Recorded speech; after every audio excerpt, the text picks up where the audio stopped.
So Laura O'Sullivan stepped in, I think it was like a day or two after Ryan got out. And she came down there and said, oh, you know, of course, we're going to talk to the Attorney General and see if they'll just let you go. And that didn't happen, obviously. And again, I mean, it sucked, but it was nice to have a lawyer. And I assumed that the Innocence Project was representing me, the Midwest Innocence Project was representing me. And people are really pissed off whatever they're talking about. I don't really care. It sort of became clear that you've probably seen some of the national news, and I don't know what you know about the case, but it's been really biased.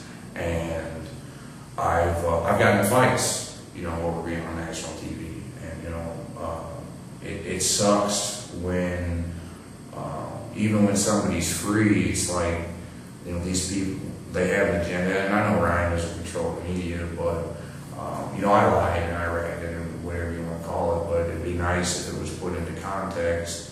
You know, people were saying that he told them he did it. That's something that they've never said on TV. They've never said people were saying that Ryan Ferguson told them we killed Kim Idol.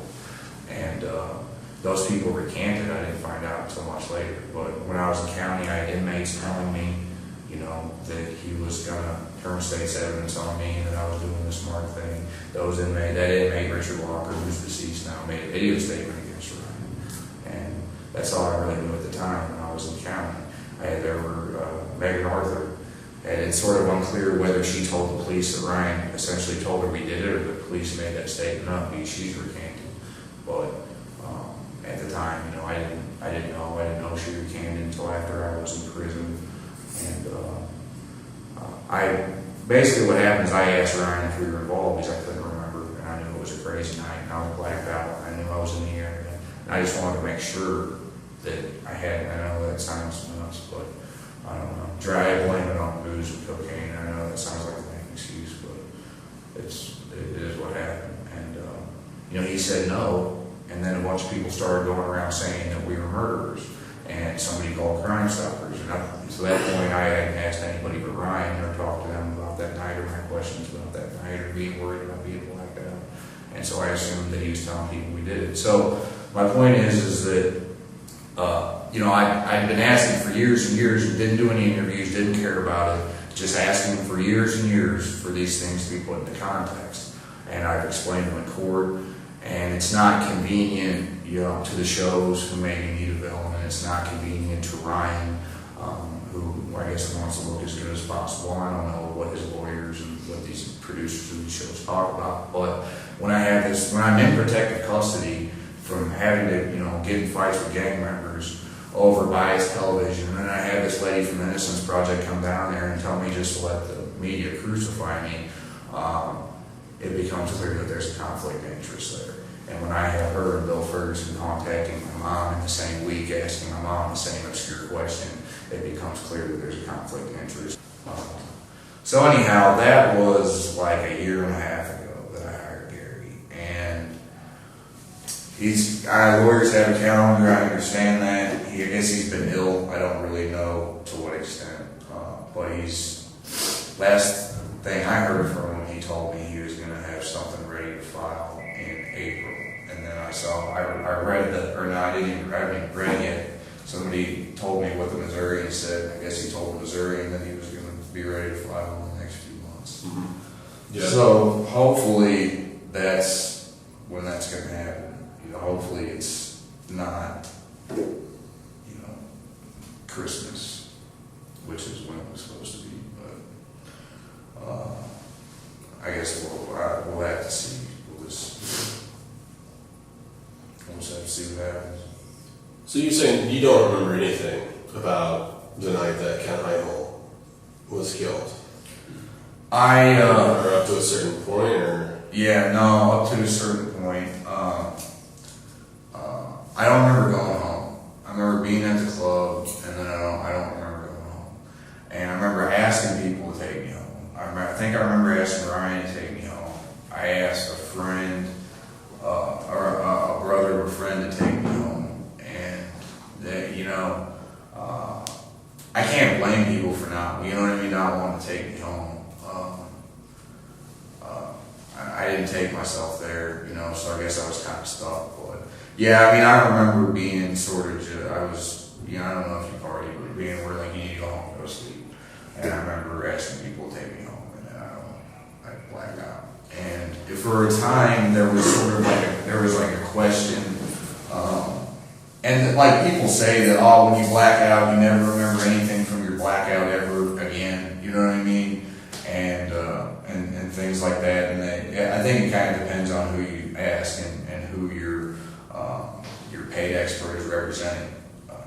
But for a time, like I didn't know if like there were like snapshots from memory, and there wasn't ever anything incriminating. But it was I thought that I'd seen this guy Dallas, and that was sort of what sparked some of this. I thought that I'd seen this guy Dallas Mallory at some point in the night.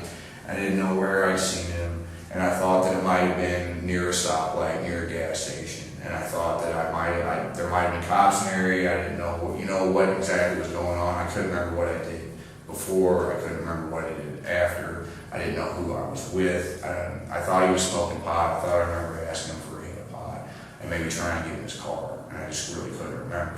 And it sort of seemed like that was significant to me, and I didn't really know why. And I'd been at a party with him earlier in the night. And so I didn't know where I'd seen this guy, and you gotta understand, I didn't worry about that night for a long time. I didn't think I had any reason to worry about what I did that night or what I didn't do.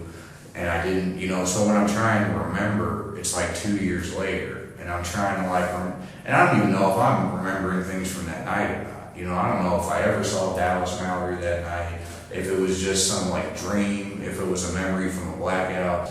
If you're that unsure of it now, back then when you testified at Ryan's trial, detailed testimony about what happened that night, where did all that come from? Basically, my lawyer probably wouldn't want me to answer this question, but I'm going to answer it anyway.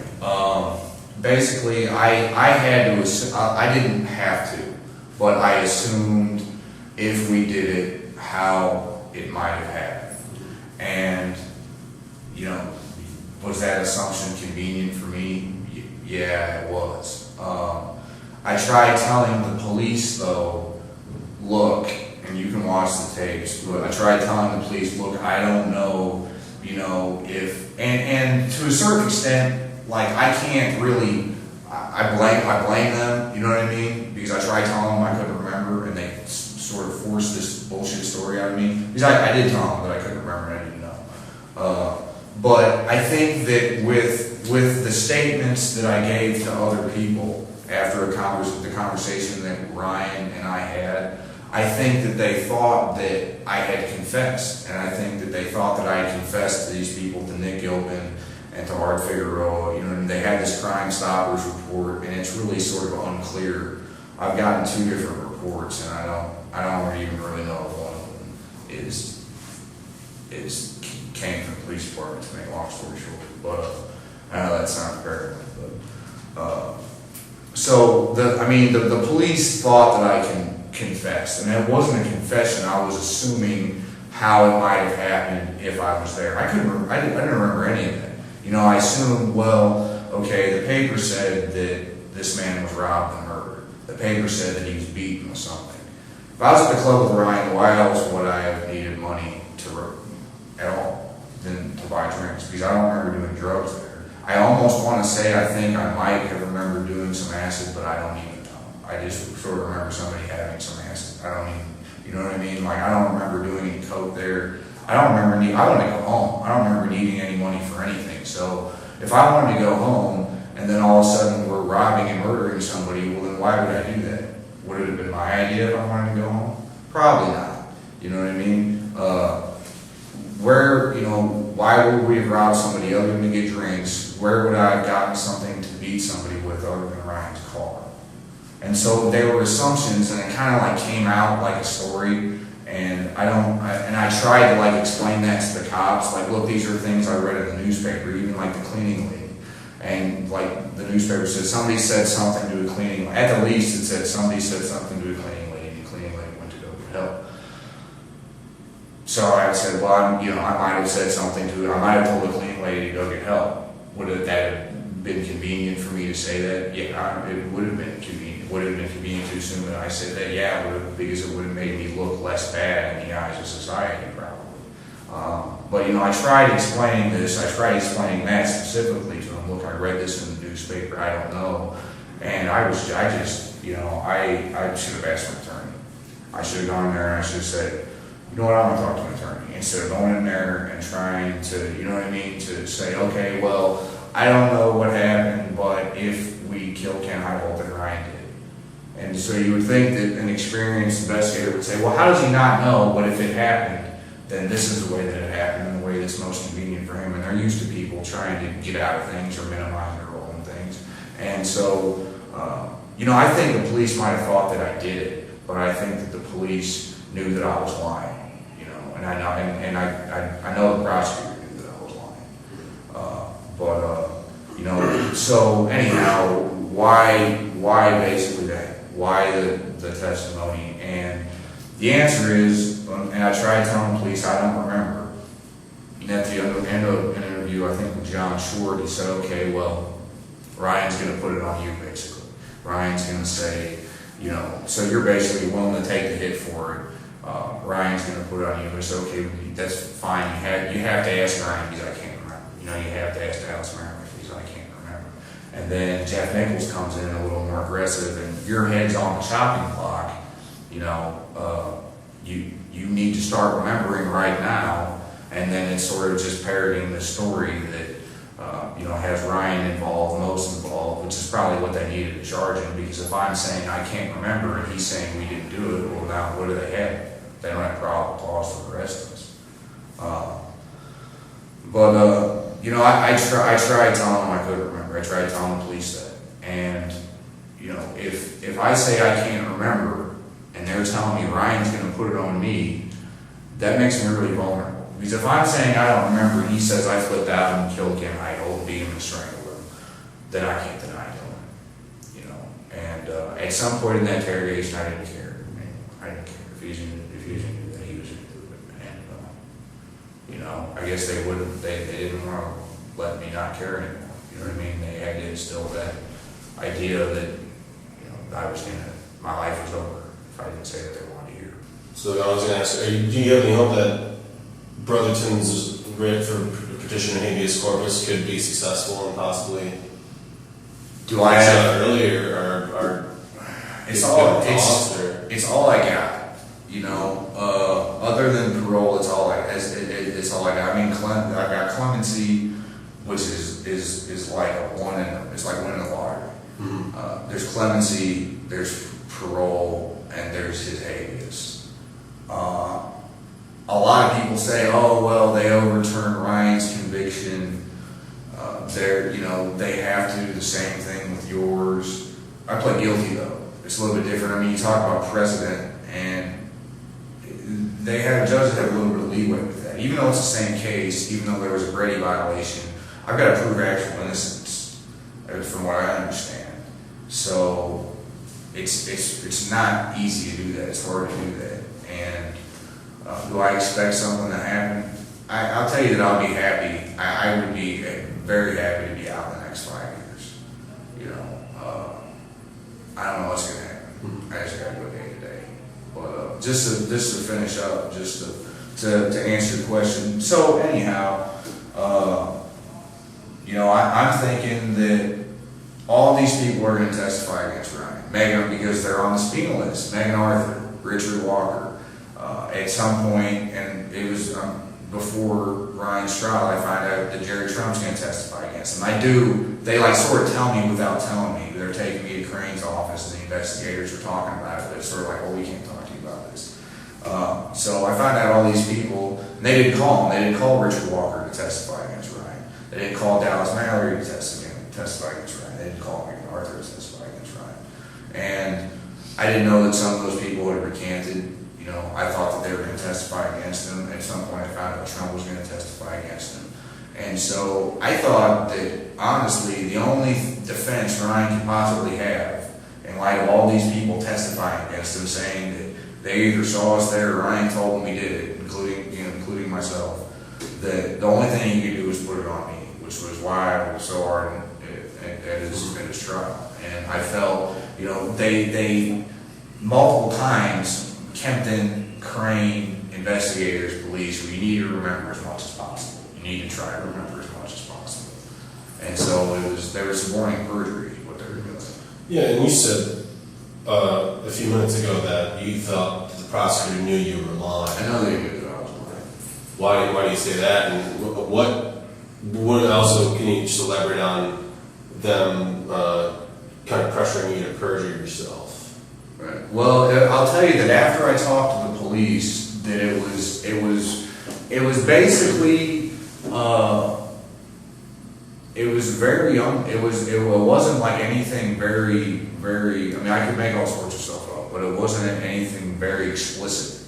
It was just I had to save my ass, and the police I basically drilled that into my head, and my lawyer comes down there and he says, well, the bad news is that you're charged with second-degree murder.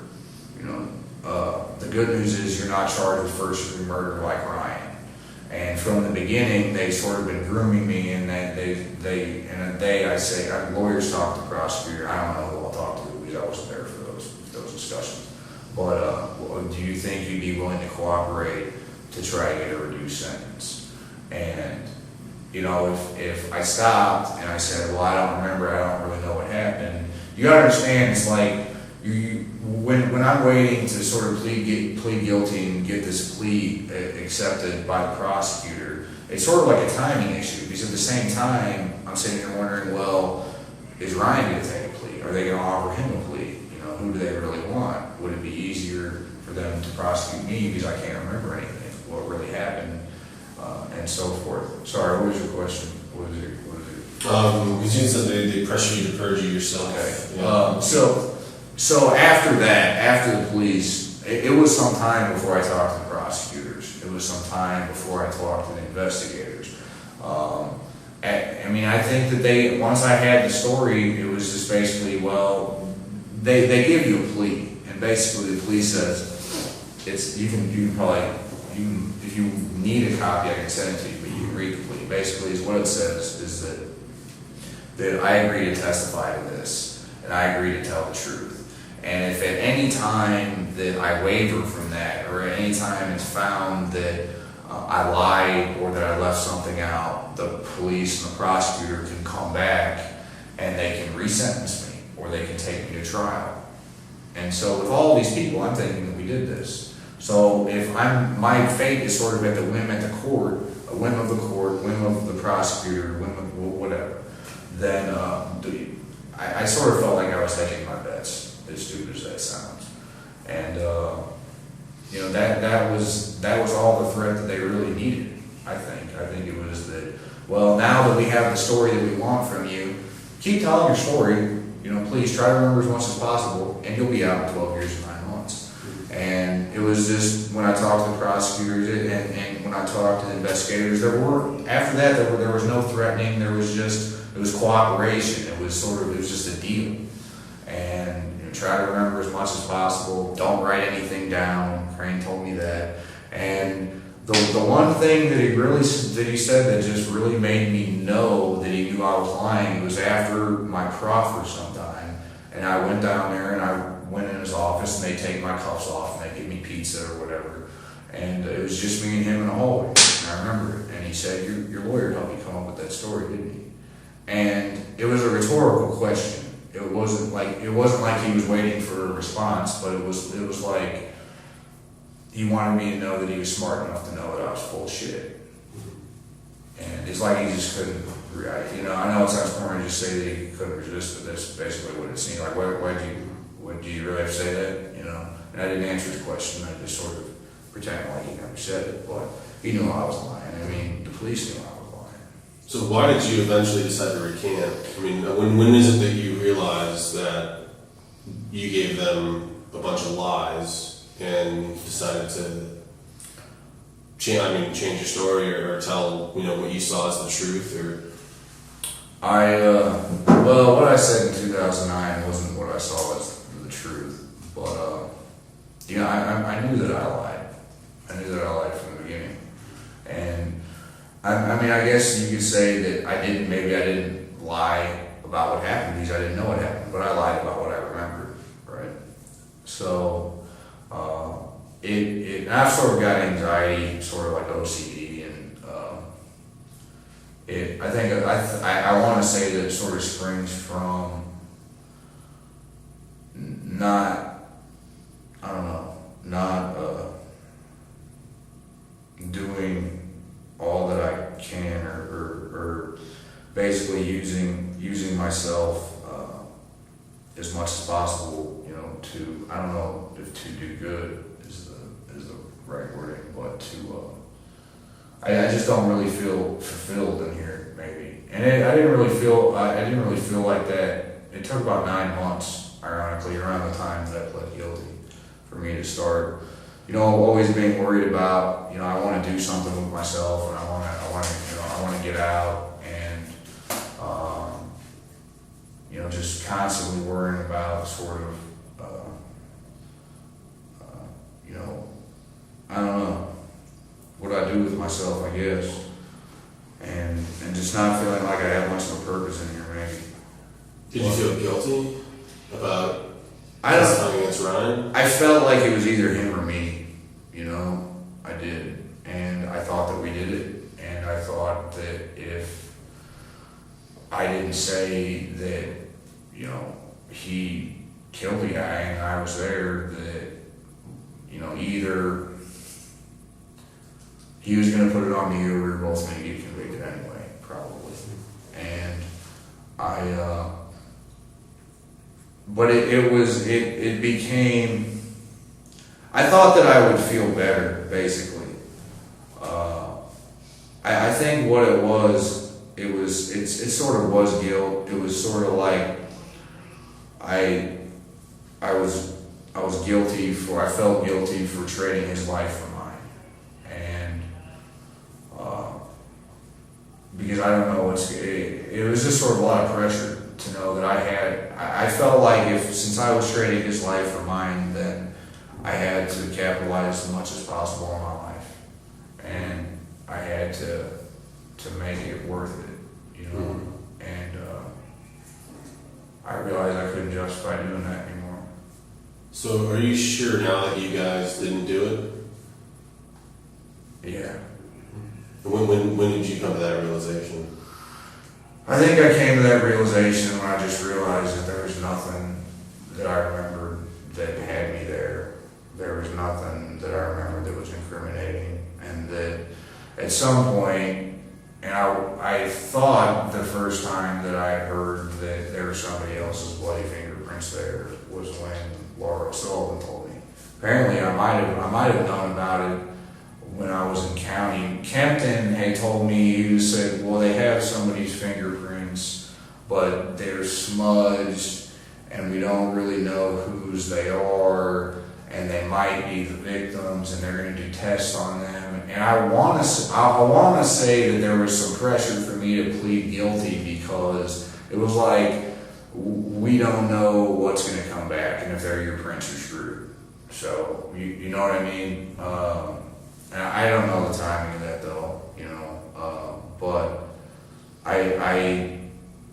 I just think that you do something like that, you would remember it, and that there would be, after, if somebody knows who killed Ken Heigl, somebody who knows, and probably not just the people who did it, and you would think that they would come forward. Now we've had, 4 or 5 people come forward and say varying things. So if you're going based off of what people say, it's sort of hard to know, because first they say, well, I know who did it. And now they say, well, I lied, or the police made my statement up, or they coerced me, or whatever. No, I don't think I did. And you talked about this kind of a little bit already, about the bias in this coverage, and it's one thing I noticed, and I'm sure a lot of people noticed, when Ryan got out, your name was kind of thrown under the bus. Obviously you were the one who testified against him and all that. And, one thing I was thinking about on the way here is, what was your reaction to that? The 2009 thing why I said what I said. I thought that was the only thing I could do to help Ryan get out. And Jerry Trump put us at the scene. He hadn't recanted yet, and I didn't really know. I didn't know Jerry Trump's background, or you know what I mean, how really credible his testimony was, or anything like that. I just knew somebody put us at the scene, and so I said the only thing that I thought I could say to help Ryan get out. How I felt to Ryan getting out. Oh God, it was a good day. It was a good day that Ryan got out, and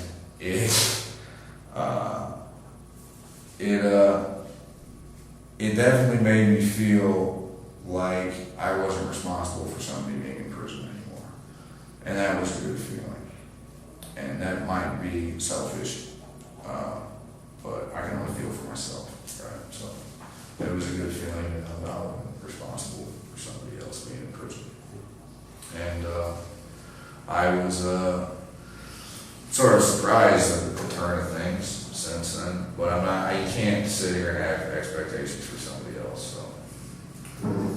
I was going to ask if you got any idea what you want to do when you get out. I don't know. I don't really care. You know, I've been washing pots and pans for like the past 7 months, and I'd be happy doing that and going to the library for the rest of my life. You know, I mean, prison's not that bad. You can't have a girlfriend. You know what I mean? That's the worst part. But all the things that I took for granted, and I took a lot about society for granted, especially family. That was one of the things I figured out as soon as I got locked up. But family, sobriety, I'm never going to drink again, never going to get high again, having 12 years. Having a girlfriend, you know, just living a normal life. And I realized that that I took a lot about Columbia for granted, and I could have been much happier had I been sober, and I could have been much happier and my life would have been a lot more fun if I'd been sober, and that's kind of a shame because I'm not going back to Columbia. You know what I mean? I can't go back there. You know, so my folks live in Arizona. And so I'm probably, like, if I have to put they'll let me live with them until I get my own place, you know, but if I put a home plan down, if the parole decided to see me and say, well, we need a home plan, we need to know where you're going to go temporarily when you're released, I'd have to get an interstate compact and tell them I'm going to Arizona. I don't have any family in the state, you know, so, but I wouldn't care. They let me out of prison, I would clean toilets. I wouldn't care. It'd just be great, and I'd just be nice to be free.